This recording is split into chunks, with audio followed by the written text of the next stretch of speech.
right, Tom? It's 1997. We're over at DVC. Tell people about this game. Well, this was a game for not only De La Salle to set the all-time national win streak record held by Hudson High of Michigan of 72 wins. That week, the campus at College Park, who was the opponent, and of course the game was at DVC, were passing out 45 records to everyone, saying the record was going to be broken. We actually had a rally here where there was a papier-mâché falcon that was the size of a small airplane that was in the gym that was actually smashed apart, because that was kind of the tone that they wanted to set for the game. The 5 or 6 players from the Hudson High team that had set that record came to De La Salle and actually had an autographed football that they presented after the game to Coach Ladd and the team to commemorate their feat of setting the national record. I might say, though, also that when they tied the record at 72 the week before, they played Pittsburgh at Pittsburgh, and it was not a close game. And that was almost fitting that they would beat Pittsburgh, who had beaten them in 1991, to then begin the streak.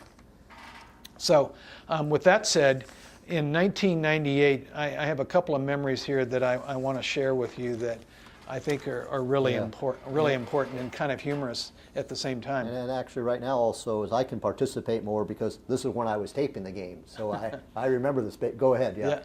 So the third week of the season, we played Bakersfield. And Bakersfield had 6 Division I committed players on their defense.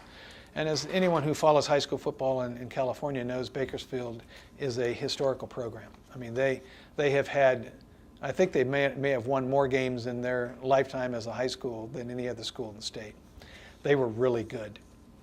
And the score at halftime was 42 for De La Salle, 6 for Bakersfield. And I was walking them back as a white coat to the weight room from behind the swimming pool, and all you could hear was total silence and the clickety-clack of their cleats. And one kid said in the silence, "This is really embarrassing." Another kid said, "They didn't look this fast on film." And this big 6'4", 300-pound guy that was number 94, I remember him vividly, said, "How do you think I feel? I'm having my butt kicked by a midget." Sorry, Ray. It was Ray Forrester. And I thought, that's not very complimentary of Ray, but Ray really took that kid to school that game. I remember also, after the game, taking their team back to the locker room, and there was a fellow on the original, it's been removed now,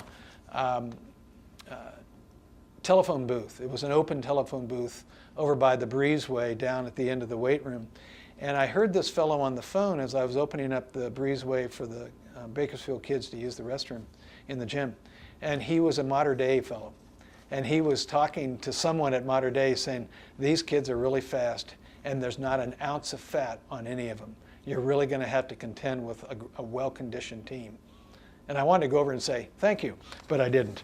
Anyway, the following week, we go to Mater Dei in Angels Stadium. Yeah, set the scene. This is. Yeah. And so when you walked into the stadium, if there was 10 Spartan-clad green fans, you had at least another 200 in red that would match up against the 10 from Mater Dei. They had the entire side of their stadium filled. There was about 20,000 people there. We probably had 1,000, and we were in the outfield bleachers.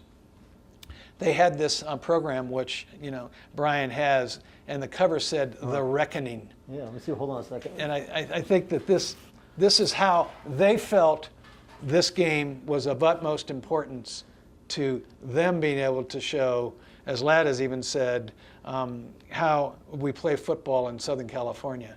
So you've been in Northern California in your own protective zone of easy wins, and now the time has come for the reckoning. So what happened, I recall this game vividly.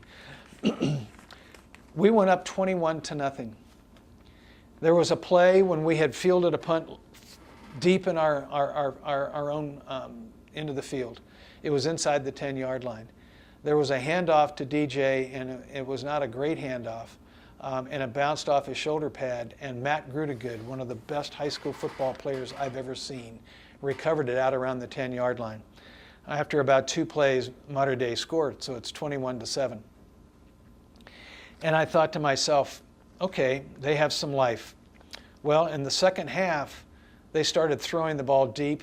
They scored twice, and before you knew it, it was 21-21.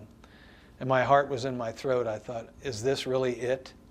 And so what occurred was there was a play where Vinny Padilla, who did a great job on that quarterback, I told him afterwards at several social events I'd seen him at, he was the Iceman, because he absolutely was cool as a cucumber. But he was sacked by a defensive lineman from Mater Dei with about well over a 30-yard loss. It was then 3rd and 32.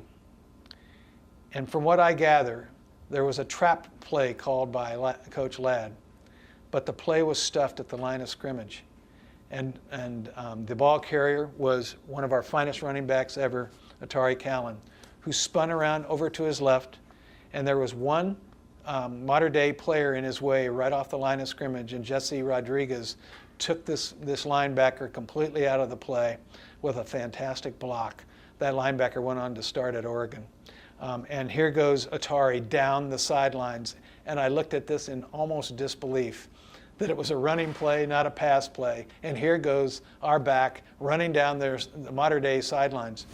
Their defensive back, who went on to play at Hawaii, and his name eludes me, caught him on a perfect angle on the sidelines. Well, needless to say, what occurred then is we drove the ball downfield, and Vinny scored on about a 15-yard quarterback option run, and it was 28-21. But that's not all, because on the last play from scrimmage for Mater Dei, their quarterback, Scott Lukash, goes into the backfield to pass.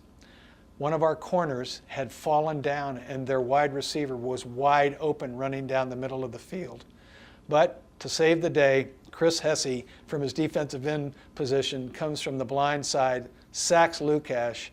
The ball goes free, and Ray Forrester, our little mountain man, recovered the ball and ran off the field holding the ball up in the air. And that was the game. Yeah, no, and talk about how big, I mean, you mentioned it before, Northern California versus Southern California, how important that game was. Well, it was important, and I think Ladd has explained this in his own interview about that was a credibility stroke for us, to be able to go down there in that environment where Southern California had always been viewed and perceived and concluded as playing far superior football to the North. And I think De La Salle showed them what happened, which then kind of was reflected in the next 3 games. Yeah, let's take a break and we'll get to the Long Beach Poly games. Is that what we're talking about? Okay. Yeah, let's do that.